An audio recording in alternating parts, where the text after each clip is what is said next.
ये अच्छे दिन तो अंबानी अडानी को मुबारक हो, हमें ऐसा करो साहब पुराने दिन ही लौटा दो। भाजपा शासित राज्यों के बुलडोजर न सिर्फ लोगों के घरों को उजाड़ रहे हैं बल्कि कुचल रहे हैं लोग। देश ये कैसा बनाया आपने, लूट कर पैसा बनाया आपने।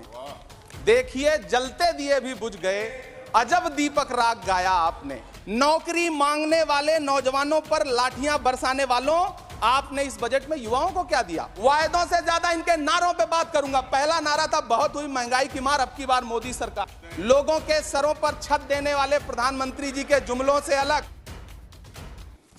अंतरिम बजट पेश किया गया और बड़े बड़े दावे किए गए। देश ये कैसा बनाया आपने, लूट कर पैसा बनाया आपने। देखिए जलते दिए भी बुझ गए, अजब दीपक राग गाया आपने। मैम, पूरा सदन अमृत काल के बजट की चर्चा कर रहा है, मैं तो गरीबों की रोटी और दाल के बजट की चर्चा करूंगा। तुम्हारी फाइलों में गांव का मौसम गुलाबी है, मगर ये आंकड़े झूठे हैं, ये दावा किताबी है। मैं इस बजट को अमीरों के लिए पेश किया गया बजट कहूंगा। इसमें गरीबों के लिए कुछ है ही नहीं। नौकरी मांगने वाले नौजवानों पर लाठियां बरसाने वालों, आपने इस बजट में युवाओं को क्या दिया? आपने पुरानी पेंशन बहाली की मांग करने वालों को क्या दिया? सालों से अपने लिए छत तलाश रहे लोगों को आपने इस बजट में क्या दिया? और फिर आपको पूरी उम्मीद है कि पूरा देश आपके इस पेश किए गए बजट पे लहालोट हो जाए, तालियां पीटे, मंगल गान गाए। कैसे संभव है? मैं सदन में खड़ा होकर के इस बजट पे चर्चा करते हुए कहना चाहता हूं कि इस बजट में फुटपाथ पर रहने वाले, छप्परों में रहने वाले, झुग्गियों में रहने वालों के लिए क्या है, उनके लिए क्या है, जो प्रधानमंत्री के किए गए वायदों की बाट जोह रहे हैं। हर साल फरवरी की खूबसूरत सुबह और सजी हुई संसद से बरसते हुए झूठे वायदों की जवाबदेही कौन तय करेगा? कौन बताएगा कि 2022 में प्रधानमंत्री जी जो सबको पक्का मकान देने वाला वायदा किए थे उसका क्या हुआ? लोगों के सरों पर छत देने वाले प्रधानमंत्री जी के जुमलों से अलग उन्हें यह क्यों नहीं दिखता कि राज्यों में बैठे हुए उनके नुमाइंदे लोगों के सरों की छतें उजाड़ रहे हैं? उत्तर प्रदेश हो, असम हो, जम्मू कश्मीर हो, मध्य प्रदेश हो, भाजपा शासित राज्यों के बुलडोजर न सिर्फ लोगों के घरों को उजाड़ रहे हैं बल्कि कुचल रहे हैं लोकतंत्र को, संविधान को, अदालतों के मेयार को। मैम, मैं आंकड़ों की बाजीगरी से अलग हट करके इस बजट पर एक बात कहना चाहता हूं। आंकड़े तो ऐसे हैं इस बजट के, ये कह रहे हैं 4 करोड़, वित्त मंत्री जी 3 करोड़ कहती हैं, प्रधानमंत्री जी 4 करोड़ कहते हैं। पहले तो आप इस झूठ में ही आपस में ही सलट लीजिए कि 4 करोड़ सही है या 3 करोड़ सही है। आंकड़े तो ऐसे हैं इस बजट के मैम कि जो सुने वो बस पथराई आंखें लेकर किंग कर्तव्य विमूढ़ हो जाए। लेकिन झील में पानी बरसता है हमारे देश में, झील में पानी बरसता है हमारे देश में, खेत पानी को तरसता है हमारे देश में, जिंदगी का हाल खस्ता है हमारे देश में, दूध महंगा खून सस्ता है हमारे देश में। मैम, रोजगार, महंगाई, किसान, मनरेगा, पेट्रोल डीजल के दाम, गैस सिलेंडर के दाम, फसलों की एमएसपी की गारंटी, इन सब जन सरोकार की बातों से इस बजट का कोई लेना देना नहीं। हमारे ट्रेजरी बेंच के साथी हंगामा कर रहे हैं। मैं तो कहना चाहता हूं मैम, वो एक बार इनके एक नेता एक गांव में गए और उन्होंने गांव में कहा कि गांव वालों आओ, मैं तुम्हारी समस्याएं समाप्त करना चाहता हूं। गांव वाले इकट्ठा हो गए। नेताजी ने गांव वालों से कहा बताओ तुम्हारी 2 समस्याएं बताओ, मैं दोनों समस्याओं का यहीं पे समाधान करूंगा। तो गांव वालों ने कहा साहब हमारी पहली समस्या है कि हमारे यहाँ कोई हॉस्पिटल नहीं है। तो नेताजी ने मोबाइल निकाला, कहीं फोन मिलाया और मिला के फोन पे पता नहीं क्या कुछ कहा कि यहाँ गांव में हॉस्पिटल नहीं है, हॉस्पिटल तुरंत, यहाँ हॉस्पिटल चाहिए। गांव वाले खुश हो गए कि 1 मिनट में यहाँ हॉस्पिटल आ रहा है। अगली समस्या के बारे में उन्होंने, नेताजी ने गांव वालों से कहा कि मैंने आपकी पहली समस्या समाप्त कर दी, दूसरी समस्या बताओ। तो गांव वालों ने कहा साहब इस गांव में कोई भी मोबाइल का नेटवर्क ही नहीं है। ये है इनके काम करने का तरीका, ये है झूठ बोलने का तरीका। इन्होंने वायदे किए बड़े बड़े, जो 10 साल के इनके वायदे हैं, मैं उनके बारे में बात करूंगा। वायदों से ज्यादा इनके नारों पे बात करूंगा। पहला नारा था बहुत हुई महंगाई की मार, अब की बार मोदी सरकार। आइए इस नारे की समीक्षा करते हैं। पेट्रोल, डीजल, गैस, ये तो बड़ी बड़ी बातें हैं। आटा, चावल, दूध, दही, पनीर, छाछ, सब चीज पे जीएसटी। अरे ये फिल्में टैक्स फ्री करने वाले लोग कफन तक पर जीएसटी लगा रहे हैं और ये गरीबों की बात करते हैं। मैम, ये सरकार झूठ की सरकार है। ये सरकार के जितने दावे हैं सब खोखले हैं।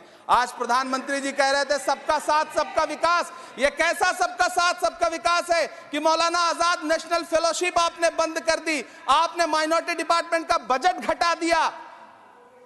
आप कह रहे हैं सबका साथ सबका विकास। आप बात करते हैं बेटी बचाओ बेटी पढ़ाओ। हमारी आंखें हाथरस से लेके कठुआ से लेकर के और देश की जंतर मंतर की सड़क वो देख रहे हैं जब हमारी ओलंपिक पदक लाने वाली बेटियों को प्रधानमंत्री की चौखट पे अपना मेडल रख देना पड़ रहा है। इससे शर्मनाक क्या हो सकता है। मैम, कृषि विकास दर जो 2014 में 4.6% थी, इस वर्ष गिरकर 1.8 कैसे हो गई? क्यों हर दिन 31 किसान आत्महत्या करने को मजबूर हैं? ये सरकार उन पर क्यों बात नहीं करती? कीमत तो बहुत बढ़ गई शहरों में धान की, लेकिन विदा ना हो सकी बेटी किसान की। मौका मिला तो लोगों ने कुर्सी के वास्ते तस्वीर ही बिगाड़ दी हिंदुस्तान की, और आज बड़ी बड़ी बातें कर रहे हैं। मैं यहां पर आपसे खड़ा होकर के मैं अंत में इतना कहना चाह रहा हूं कि वित्त मंत्री जी ने बजट में ट्रेनों के डिब्बे को वंदे भारत कोच में बदलने का एक प्रस्ताव रखा अपने भाषण में। ठीक है, ये सुनने में कानों को बहुत अच्छा लगता है, लेकिन मैम, ये सरकार ट्रेनों की सुरक्षा के बुनियादी मुद्दों पर एक शब्द नहीं बोलना चाहती। बालासोर हादसे में घायल हुए लोगों की चिता की राख अभी तक ठंडी नहीं हुई है। वंदे भारत के वीडियो पोस्ट करने वाली ये सरकार कभी भारत की जनरल डिब्बों की, रेलवे के स्लीपर क्लास डिब्बों की वीडियो अगर पोस्ट करे ट्विटर पे तब समझ में आए। बिहार से, इलाहाबाद से, लखनऊ से दिल्ली आने वाली, मुंबई जाने वाली ट्रेनें देख लीजिए, उनकी हालत देख लीजिए, तो आपको लगेगा कि ये वही ट्रेनें हैं। आज स्थिति ये है कि रेलवे स्टेशन तो छोड़िए, रनवे पर खाना खिला रही हैं आपकी प्राइवेट एयरलाइंस। अभी आपने जुर्माना लगाया है, नोटिस दिया है एक एयरलाइंस को। यह स्थिति आपने करके रख दी है ट्रेनों की, एयरलाइंस की। ऐसे में मैम, कागजों पर तो आप कितना भी वंदे भारत और बुलेट ट्रेन सर पर दौड़ा लीजिए, लेकिन असल में भारत की ट्रेनों की डिब्बों की सवारियों की हालत देखने लायक है। अगर सरकार खुली आंखों से उसे देखना चाहे तो देखे और उनकी स्थिति सुधारे। आज प्रधानमंत्री जी ने अपने भाषण में यहां खड़े होकर कई बार न्यू मिडिल क्लास की बड़ी चर्चा की, न्यू मिडिल क्लास जनरेट करेंगे। लेकिन मैं तो यहां खड़ा होकर के सरकार से कहना चाहता हूं कि न्यू मिडिल क्लास का जुमला अपने पास रखिए। यह बताइए कि जो पुराना मिडिल क्लास है उसके साथ आप कैसा व्यवहार कर रहे हैं। आज उसकी स्थिति क्या है? आप अमीरों के कर्जे माफ कर रहे हैं, उद्योगपतियों के कर्जे माफ कर रहे हैं, और यहां स्थिति यह हो गई है कि जो मिडिल क्लास, उसकी जो रोजमर्रा की जरूरत की चीजें हैं उस तक पर आपने जीएसटी लगा रखी है। आप फिल्में टैक्स फ्री करते हैं, लेकिन स्टूडेंट्स के प्रतियोगी परीक्षाओं के फॉर्म की फीस नहीं माफ कर सकते। आपको बाकी जगहों पर टैक्स लेना है, हर जगह टैक्स लेना है। मिडिल क्लास से आपका कोई रिश्ता नहीं। मिडिल क्लास तो आपसे कह रहा है कि मोहब्बत, भाईचारे के दीवाने दिन ही लौटा दो, वो सस्ती दाल सब्जी के सुहाने दिन ही लौटा दो। ये अच्छे दिन तो अंबानी अडानी को मुबारक हो, हमें ऐसा करो साहब पुराने दिन ही लौटा दो। वो पुराने दिन जो बहुत अच्छे थे, वो पुराने दिन जहां लोग एक दूसरे से मिलजुल करके रहते थे। मैम, इलाहाबाद, दिल्ली, कोटा जैसे शहरों में छोटे छोटे कमरों में अभावों के साथ पढ़ाई कर रहे युवा किताबों के साथ गल चुके हैं।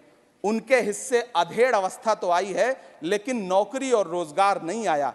हर साल 2 करोड़ नौकरियां देने का दावा करने वाली ये सरकार 10 साल में युवाओं को नौकरियां नहीं दे पा रही है। 20 करोड़ नौकरियों का बोझ है इस सरकार के कंधे पर, और 2024 में देश देखेगा कि उन्हीं 20 करोड़ नौकरियों के बोझ तले दबकर बैठ जाएगी ये सरकार। ये देश देखेगा, क्योंकि जिस ओर जवानी चलती है उस ओर जमाना चलता है। देश का युवा नाराज है, देश का युवा गुस्से में है। ऐसे में उसकी पीड़ा को इस बजट में कहीं भी आवाज देने की कोशिश नहीं की गई। मैं आपके बीच खड़ा हूं, मैं तो वित्त मंत्री जी का भाषण सुन रहा था, यह कहा जा रहा था ये अमृत काल का बजट है, ये अमृत काल का बजट है।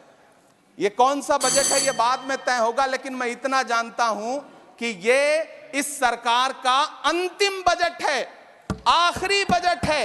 इसके बाद न्याय का बजट पेश होगा, जिसकी चर्चा राहुल गांधी जी पूरे देश में कर रहे हैं। न्याय का बजट, 5 न्याय, महिलाओं के लिए, युवाओं के लिए, सामाजिक न्याय की बात जिसकी चर्चा पूरे देश में जाकर के राहुल गांधी जी कर रहे हैं, वो न्याय का बजट पेश होगा अगली बार। ये इस सरकार का अंतिम बजट है, अंतिम बजट है। अमृत काल में गरीबों की रोटी और दाल के लिए इस बजट में कोई प्राविधान नहीं है, कोई चर्चा नहीं है। बहुत बहुत धन्यवाद। Thank you.